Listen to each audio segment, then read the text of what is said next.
"Get off the road," the deputy shouted. I looked down at the black asphalt steaming beneath my boots, then past him at the crushed rows of hay disappearing under a 12-ton roller. "This isn't a road," I said. "It's my field." The roller kept moving. Diesel thunder shook the ground. Hot tar clawed at the back of my throat, thick and bitter, mixing with the sweet smell of cut hay. A paving crew had already carved a 30-foot wide strip through the center of Bennett Farm. My fence posts lay in the ditch like snapped bones. Orange survey flags whipped in the exhaust. At the far end of the field, the machine was heading straight toward the old oak tree. That was where we scattered my father's ashes. I stepped in front of the roller and raised one hand. The operator hit the brakes. Air hissed. The steel drum stopped 10 feet from me, radiating heat through my jeans. Then Claire Whitmore's voice sliced across the engine noise. "You're obstructing an emergency access project."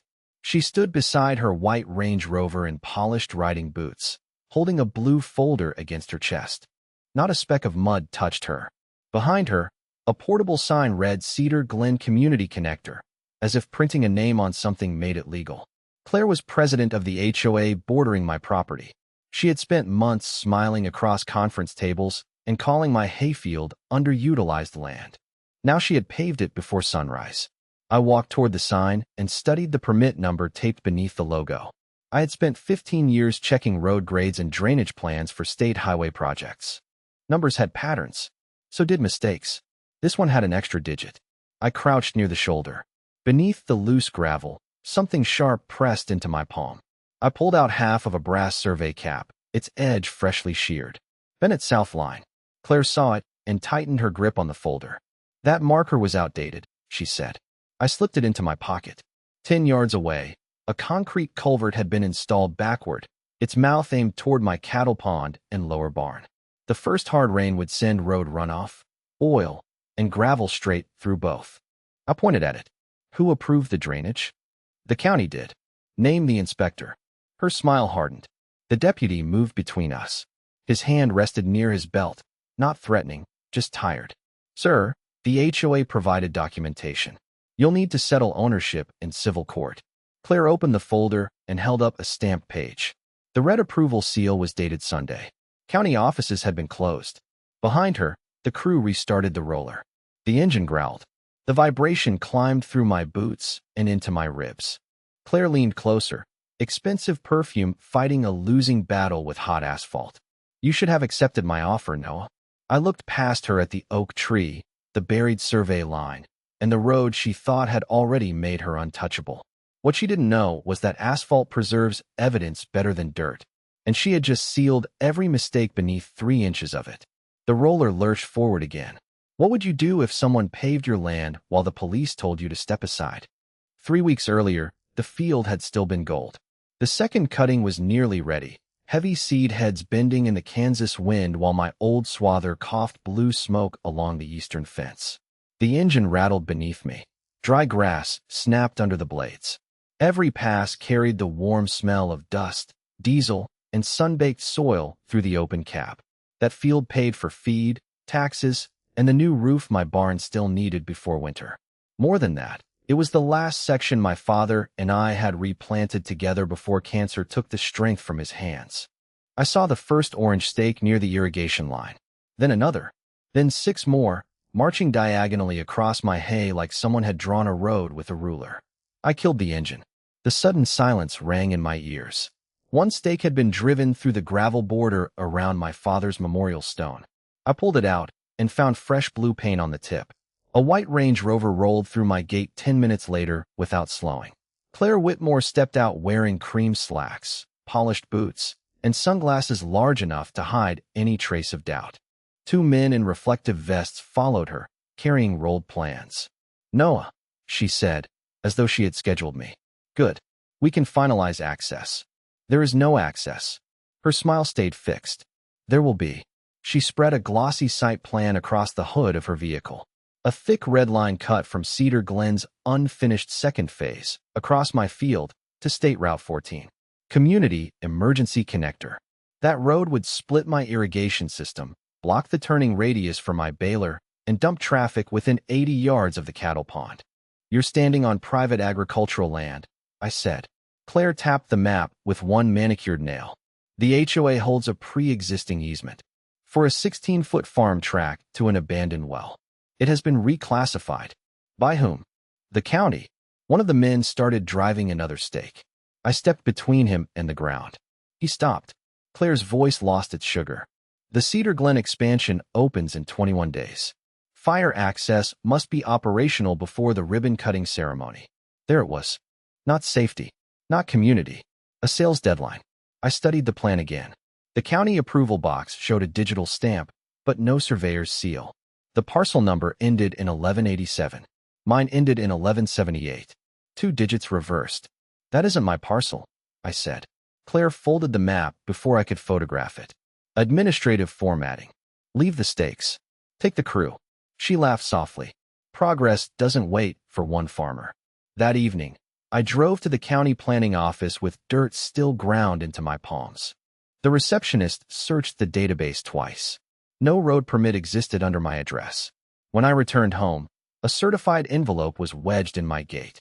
Inside was a notice accusing me of obstructing emergency infrastructure. Daily penalty, $500. Compliance deadline, 72 hours.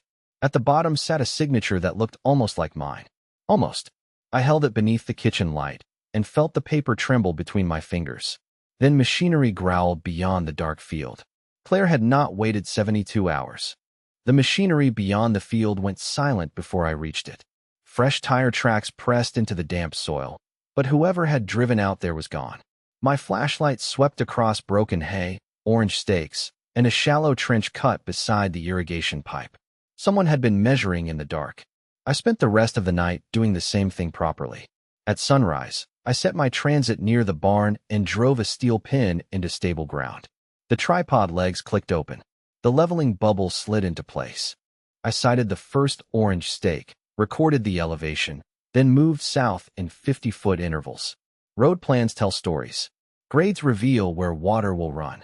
Stakes reveal what a contractor expects to remove. Paint marks reveal which utilities they know about and which ones they intend to ignore. By the fourth reading, I knew Claire's proposed road was not following the old farm easement. It sat almost 40 feet east of it. That shift avoided the low, wet ground on Cedar Glen's side. It also sent every gallon of storm runoff toward my barn. I stretched a survey chain between the irrigation risers. The new centerline passed directly over the main valve my father and I installed when I was 17. I could still see him kneeling in the mud, his work shirt dark with sweat, teaching me to wrap pipe threads without wasting tape. Water always finds the lazy man's mistake, he had said. He made me dig that valve box twice because the first slope was wrong. The lesson stayed. Claire's engineers had either missed the drainage problem or they had seen it and decided my land could absorb the damage. I followed the original easement toward the abandoned well. Rusted fence wire scraped against my jacket. Grasshoppers snapped through the weeds. Near the old windmill base, I found a square depression where a boundary stone should have been. The soil inside was loose. Someone had removed it recently. Back at the workshop, I washed the dirt from my hands and opened my father's gray metal cabinet. Most of it held grease-stained manuals, seed invoices, and tractor parts wrapped in newspaper. The bottom drawer was locked. I found the small brass key taped beneath his workbench, exactly where he used to hide spare ignition keys. It turned with a dry metallic crack. Inside sat a red survey ledger, a rolled linen map tied with cotton string, and a faded Polaroid of my father standing beside the south boundary marker. The oak tree was thin then. The old windmill still had blades. On the back, in his block handwriting, were 3 distances. Oak to well to stone, stone to south marker. I laid the photograph beside Claire's penalty notice. The forged signature stared back at me from the page. Before I could open the ledger, tires crunched outside. A county truck stopped at the edge of the yard. Mason Reed climbed out with Claire beside him. Neither approached the house. They walked straight toward the old windmill. Claire carried a shovel. I killed the workshop light and watched through the dusty window as Mason pointed at the ground where the boundary stone had been. They were not inspecting a road. They were searching for the same evidence my father had locked away. Then Claire looked toward my workshop and raised her phone. A second later, my screen lit up with a message. Final notice. Construction begins at 5 a.m. That was when I understood this was no longer a boundary dispute. Someone inside the county was helping her erase the boundary itself. By 8 the next morning, Claire had turned my field into a public emergency. My phone vibrated against the workbench until a wrench walked itself off the edge. Cedar Glen's community page showed a drone shot of my tractor parked beside the orange stakes. The caption read, "Local farmer blocks life-saving fire access." By noon, the county radio station was repeating it. Claire stood in front of the unfinished subdivision wearing a navy blazer and a concerned expression polished for cameras. "We've tried cooperation," she said, "but one property owner is placing hundreds of families at risk." She never mentioned the false parcel number. She never mentioned the missing permit. The comments filled fast. "Selfish. Dangerous. Take his land." A sheriff's cruiser idled outside my gate that afternoon while HOA contractors attached 3 violation notices to my fence with red tape. Obstruction of emergency infrastructure. Unauthorized equipment placement. Interference with community safety operations. The fines had climbed to $1,500 a day. Then my bank called. A lien notice had been submitted against the farm, and until the dispute cleared, they were freezing the credit line I used for seed, diesel, and repairs. The barn roof loan was suspended. An hour later, my largest hay buyer canceled 2 truckloads. "Nothing personal, Noah," he said over the growl of his loading equipment. "I can't send drivers into a legal fight." That field was not decoration. It kept the cattle fed and the mortgage current. Every day Claire delayed the cutting. The hay dried harder, lost protein, and dropped in value. She arrived before sunset. Her Range Rover rolled to a stop beside the barn, tires whispering over gravel. She stepped out carrying a thin leather folder and 2 paper cups of coffee. "I thought we should talk without an audience," she said. I left both cups untouched. Claire opened the folder on my tailgate. Inside was a purchase agreement for the road corridor. $40,000. Less than half the value of the lost acreage, drainage damage, and permanent access. She tapped the signature line. "Sell this strip, and the fines disappear. The lien disappears. I'll even tell the board you acted responsibly. And if I don't," her perfume drifted through the smell of diesel and dry hay, "the bank will make the decision for you." I folded the agreement once and handed it back.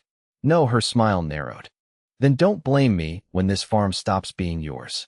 I watched her leave, then mounted 2 cellular trail cameras near the windmill and a third above the irrigation shed. I hid the infrared glow with strips of black tape and aimed one directly at the missing boundary stone. At 1:17 a.m., my phone buzzed. The live feed showed headlights moving without beams across the south field. Mason Reed stepped from the county truck. 2 contractors followed with shovels, a pry bar, and a metal detector. Claire's Range Rover waited beyond the fence. Mason swept the detector near the old windmill until it chirped. One worker began digging. The other walked to my irrigation shed and cut the padlock. Then Mason said something the camera microphone barely caught. "The ledger says the second marker is under the valve box." I froze the video. They knew about my father's ledger, and they were already digging for whatever he had recorded there. The county hearing lasted 11 minutes. Claire needed 6. The room smelled of burnt coffee, wet coats, and toner. Fluorescent lights hummed above 3 commissioners while Mason Reed displayed a scanned easement on the wall. My name appeared beneath a digital signature. The document claimed Cedar Glen possessed permanent access across Bennett Farm. I handed over the camera footage. Mason called it an unrelated trespass allegation. I showed them the reversed parcel number, the missing survey seal, and the Sunday approval date. Claire's attorney stood slowly. "Minor clerical errors do not invalidate established emergency rights." The commissioners voted to let construction continue pending formal review. Claire smiled before the chairman finished speaking. Outside, news cameras caught her shaking hands with Mason. She called the ruling a victory for public safety. By afternoon, the bank extended the lien hold. My buyer canceled the remaining hay order, and contractors chained my south gate open. The steel links dragged across gravel like something being pulled apart. I sat in my truck with the heater running and watched Claire's crews unload crushed limestone onto soil my father had worked for 40 years. For the first time, losing the farm felt possible.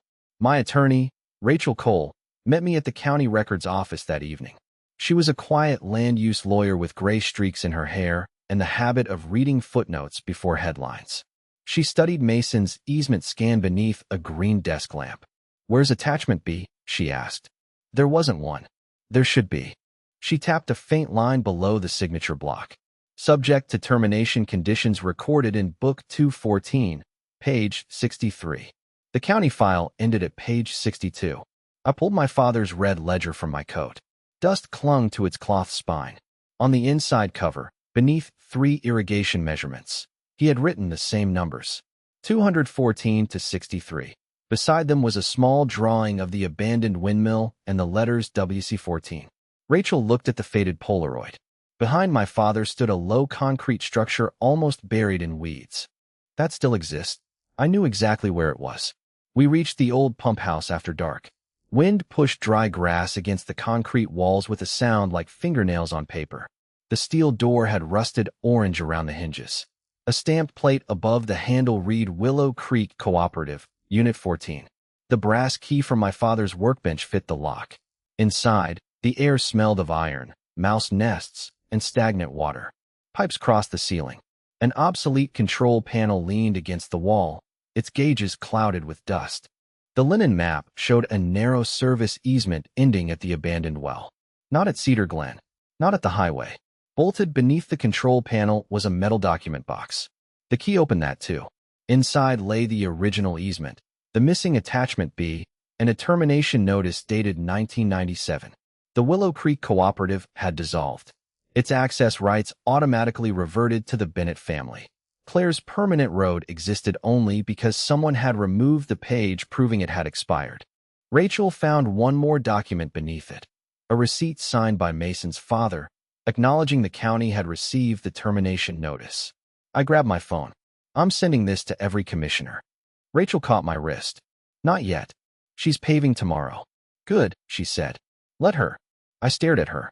Rachel slid the originals into evidence sleeves. If Claire sees this now, she'll claim confusion and stop before the fraud is complete. We need the state survey, the buried markers, and the money trail in one record. Outside, engines growled across my field. Rachel locked the metal box and handed me the key. She thinks she won, she said. Do not correct her. Why let her finish? I asked. Rachel placed the original termination notice beneath the copier glass. White light swept across the paper with a mechanical hiss. Because right now she can call this a mistake, she said. Once she signs more documents, spends borrowed money, and connects that road to state property, it becomes a pattern. Outside the records office, rain ticked against the windows. Across my field, compactors thumped through the darkness. I wanted to chain the gate, park the swather across the road, tear up the fresh base before asphalt touched it. Instead, I went home and charged every camera battery I owned. Rachel built the plan around 5 things: originals, measurements, recordings, witnesses, and agencies Claire could not control. I mounted a trail camera inside the old pump house. Another watched the buried irrigation valve. My drone flew the road at dawn and sunset, recording each layer of limestone, every culvert, and every shifted stake. The transit clicked softly as I logged elevations. Sarah entered coordinates, dates, and contractor plates into a spreadsheet at the kitchen table.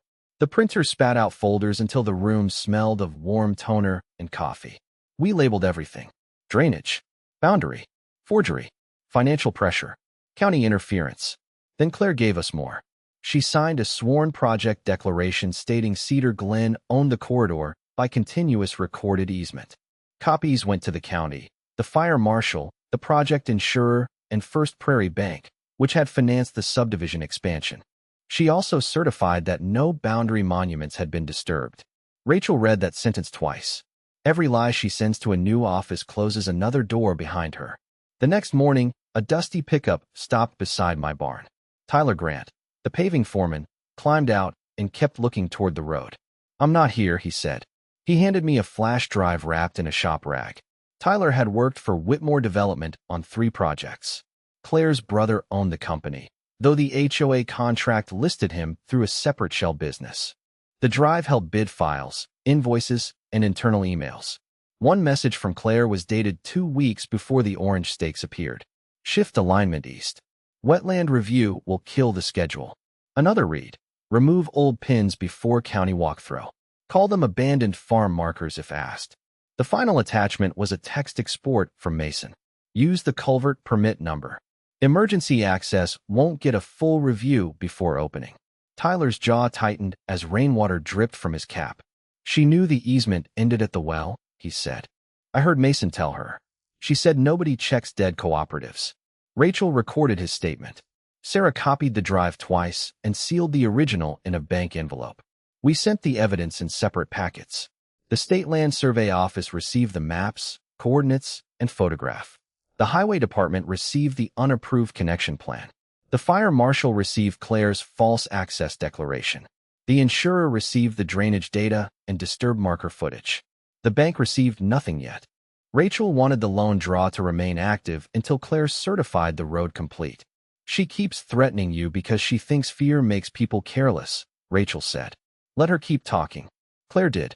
She announced the Cedar Glen connector ribbon cutting for Friday at 10. Local news confirmed attendance. White tents appeared beside the road. Workers planted flags along my fence. A portable stage rose near the oak tree. From my porch, I watched Claire rehearse with oversized scissors while her crew rolled out red carpet across black asphalt. My phone buzzed. Daniel Price from the State Survey Office had one message. Friday, 9:45 a.m. Do not touch the road. I looked at the tents, the cameras, and the polished sign bearing Claire's name. Everything was ready. At 4:38 Friday morning, 3 hours before Claire's ribbon cutting, my phone screamed from the nightstand. Motion detected. Pump house. The camera feed showed Mason's County truck parked without lights beside the windmill. Claire stood at the pump house door while two contractors worked bolt cutters through my new chain. Then I heard the irrigation pump start. The low electric hum traveled through the farmhouse floor. A pressure gauge in my kitchen utility panel jumped past its red mark. They had opened the dead cooperative line while the main field valve was still closed. The trap pressure had nowhere to go except through 40-year-old pipe beneath the new road. If that coupling burst, it could tear open the shoulder, collapse the culvert, and send steel fragments across the stage they were building. I pulled on boots, grabbed my phone, and called 911 before leaving the porch. My name is Noah Bennett, I said as I crossed the wet field. 3 people are trespassing at Willow Creek Unit 14. They cut a lock and activated a pressurized irrigation system without authorization. One of them is County employee Mason Reed. The dispatcher kept me talking. Every word went into the recording. Fog hung over the asphalt. My boots slapped mud beside the black road. Water hammered inside the buried pipe with a deep metallic pulse. Tyler Grant stepped from behind the contractor van. They're trying to blow the valve box, he said. Claire thinks the state can't survey if the shoulder collapses. Claire saw us and pointed toward the pump house. Get off HOA property. This is Bennett property, I said loud enough for my phone and 3 cameras. You have cut my chain, removed a county seal, and opened a closed agricultural line. Mason came through the doorway holding a pistol low beside his leg. Noah, he said, walk back to your house. I stopped behind the concrete well housing, 20 feet away. I did not reach for anything. Mason, I said, the dispatcher can hear you. Put the weapon down and close the valve. Claire lunged for the control wheel instead. Tyler grabbed her arm. Mason swung toward him. The pistol fired. The crack split the fog. Sparks jumped from the steel gate. A brass casing bounced across the concrete and stopped beside the severed chain. For 1 second, everything went silent except water pounding underground. Then sirens rose beyond the hayfield. State survey trucks arrived behind 2 sheriff's cruisers. Daniel Price stepped out with his instrument case while deputies ordered Mason to the ground. Claire kept shouting that she was the victim, that the road opening could not be delayed. A deputy photographed the cut lock, the open valve, the bullet mark, and the casing. Tyler gave his statement beside the idling pump. The trail camera had caught Claire removing the county seal herself. Daniel checked the pressure gauge and shut the system down under emergency authority. The pipes groaned as the needle fell. Mason was handcuffed and taken for questioning. Claire was detained long enough to be photographed, interviewed, and served with a preservation order. But her attorney arrived before sunrise and had her released pending investigation. She looked across the cruisers at me, mud on her cream coat and hatred burning through her smile. The ceremony is still happening, she said. Rachel reached the scene as workers began hanging the white banners again. She looked at the cameras, the state trucks, and the red carpet stretching over disputed asphalt. Let it happen, she said. At 9:45, Claire climbed onto the stage with scissors. Daniel unfolded his tripod beside the buried south line. I stayed behind the crowd. Everyone Claire had lied to stood in one place. Champagne glasses chimed beneath the white tint as Claire stepped onto the red carpet. A string quartet played beside the stage. Realtors in tailored suits posed in front of the Cedar Glen connector sign, while photographers captured the polished SUVs lined along the new asphalt. Claire wore a white coat over a gold dress, as if the morning's gunshot, cut lock, and police interview had been inconveniences someone else should clean up. She raised the ceremonial scissors. Today, she announced, we prove that progress cannot be stopped by one angry landowner. I stood near the back in muddy boots, holding nothing but my father's brass key. Claire saw me and smiled wider. Before the blades touched the ribbon, Daniel Price walked onto the road with two state surveyors. The metal legs of his tripod snapped open. Claire lowered the scissors. This is a private event. Daniel handed her an orange document. State stop work order. Effective immediately. The music stopped mid-note. A highway inspector placed barricades across both ends of the connector. No engines revved. No tires moved. The road was closed safely, under state supervision, before a single resident drove onto it. Claire lifted the paper toward the cameras. This is temporary harassment based on fraudulent complaints. Daniel did not argue. He cited the oak tree, the old windmill, and the coordinates stored in the state archive. His instrument beeped. An assistant marked the true south line with yellow paint. It ran straight through the center of Claire's red carpet. Then the metal detector chirped beneath the asphalt. A road crew drilled a circular core while the crowd watched. The machine screamed against stone. Black dust sprayed across the ribbon. When the plug lifted free, Daniel reached into the hole and removed the brass marker Claire's contractors had buried. Bennett South Line, State Survey 1978. The broken half in my pocket matched the cut edge. Claire pointed at me. He planted that. Rachel Cole stepped forward carrying sealed evidence sleeves.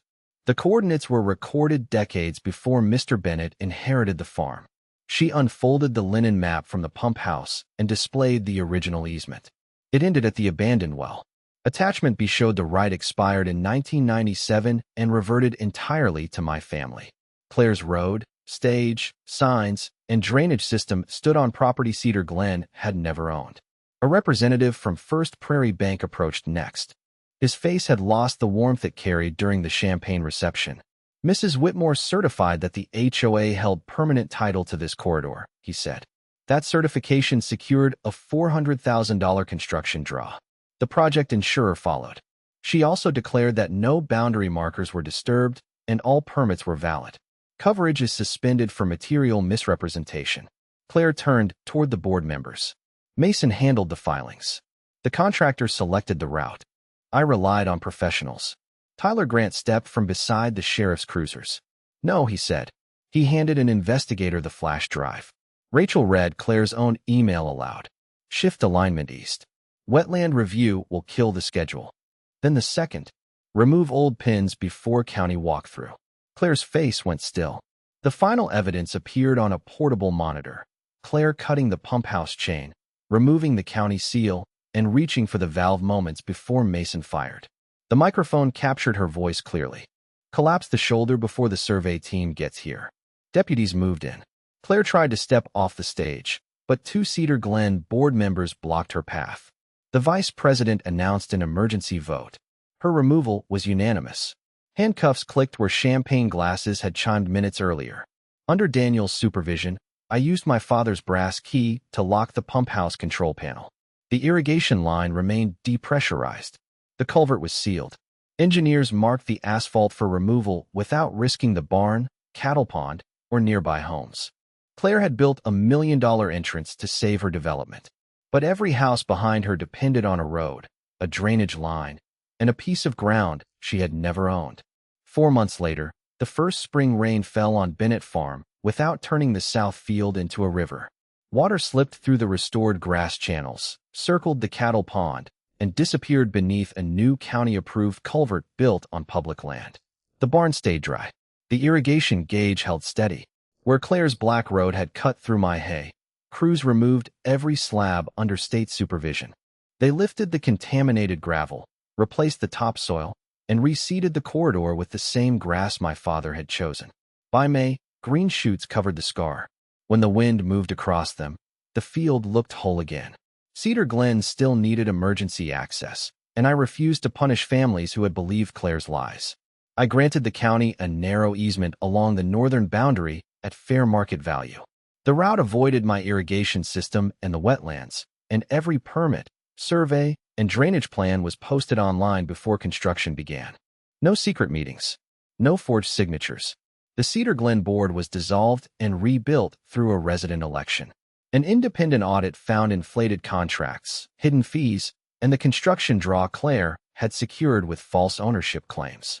The recovered funds lowered dues and repaired 2 neglected storm drains. Residents gained access to contracts, meeting recordings, and monthly bank statements. Claire was charged with fraud, criminal trespass, evidence tampering, and conspiracy to alter survey monuments. Mason lost his county position and faced charges for falsifying permits and firing the weapon. Her brother's company repaid the illegal contract and lost its state license. Tyler entered a cooperation agreement and kept working, this time for a contractor that measured before it paved. One afternoon, Daniel returned the clean brass marker in a padded box. Rachel brought the linen map and original termination notice from evidence storage. I carried them to the oak tree, where the smell of fresh-cut hay had finally replaced the bitter tar that once burned my throat. The gate Mason shot still bore a silver dent. I left it there. Beside it, I mounted the brass marker and a small steel plate engraved with my father's 3 measurements. The old key clicked inside the pumphouse lock, and the valve turned smoothly beneath my hand. Water rushed into the irrigation line with a low, even hum. I stood there until the first sprinklers rose from the field. Droplets flashed in the afternoon sun and settled over the new grass. Sarah leaned against the fence beside me, holding the final bank letter confirming the lien had been erased. Beyond the northern ridge, cars moved along Cedar Glen's legal access road. They were quiet at that distance. Ordinary. Safe. Exactly what infrastructure should be when nobody uses it as a weapon. Claire thought asphalt could make theft permanent. It could not. Power built on false lines collapses when someone measures them honestly. My father's old brass marker stayed where he put it, and so did I. Justice isn't loud. It's smart, patient, and inevitable.